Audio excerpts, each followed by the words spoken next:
नमस्कार सर्वांना. तर आज आपण बघूया केळफुलाची भाजी किंवा मराठीमध्ये त्याला केळीचा कोकासुद्धा म्हणतात. हा पहा, हा असा असतो केळीचा कोका. या एक एक पाकळीच्या आतमध्ये अशी ही केळफुले असतात. एक एक पाकळी ओपन करायची आहे आणि त्यातली ही केळफुले सगळी काढून घ्यायची आहेत आणि जसे आता व्हिडिओमध्ये दाखवले आहे, ह्या प्रत्येक फुलामधील हा कडक देठ असतो आणि एक कडक अशी सालसुद्धा असते प्लॅस्टिकसारखी. ती आपल्याला काढून घ्यायची आहे कारण ती खूप कडू असते.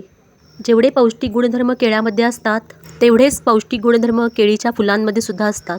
आता ही सर्व फुले मी निवडून घेतली आहेत आणि बारीक चिरून एका पातेल्यामध्ये पाण्यात घातली आहेत आणि 2 तास तरी तसेच ठेवून द्यायचे आहे. शेवटी उरलेला जो केळफुलाचा गाभा असतो तो खूप कोवळा असतो, त्यामुळे तो असा बारीक चिरून घ्यायचा आहे जसा व्हिडिओत दाखवला आहे त्याप्रमाणे आणि तोही पाण्यात घालायचा आहे 1-2 तास तरी.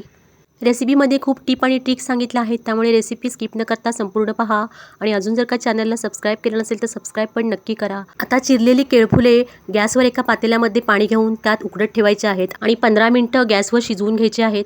भाजी करण्यासाठी कढईमध्ये 2 मोठे चमचे तेल घातले आहे आणि त्यामध्ये 4 पाकळ्या लसणीच्या घातल्या आहेत आणि 2 मोठे बारीक चिरलेले कांदेसुद्धा घातले आहेत. हे कांदे छान परतून घ्यायचे आहेत आणि थोडा कढीपत्तासुद्धा घालायचा आहे आणि तोही छान परतून घ्यायचा आहे आणि पाव चमचा हिंगसुद्धा घालायचा आहे.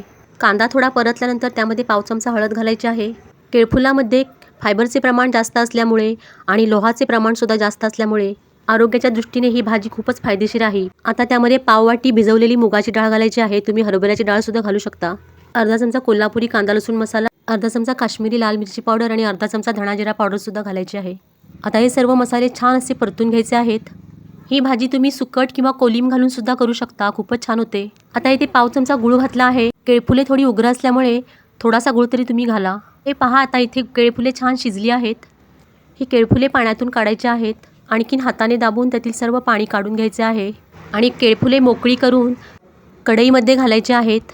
सर्व मसाला लागेपर्यंत छान अशी परतून घ्यायची आहेत. ह्या केळफुलापासून केळ्याचे कटलेट किंवा केळ्याचे थालीपीठ असे सुद्धा पदार्थ करू शकतो. हे पहा, आता त्यावर 2 मिनिटं झाकण ठेवायचे आहे आणि बारीक गॅस करून छान अशी वाफ येऊ द्यायची आहे.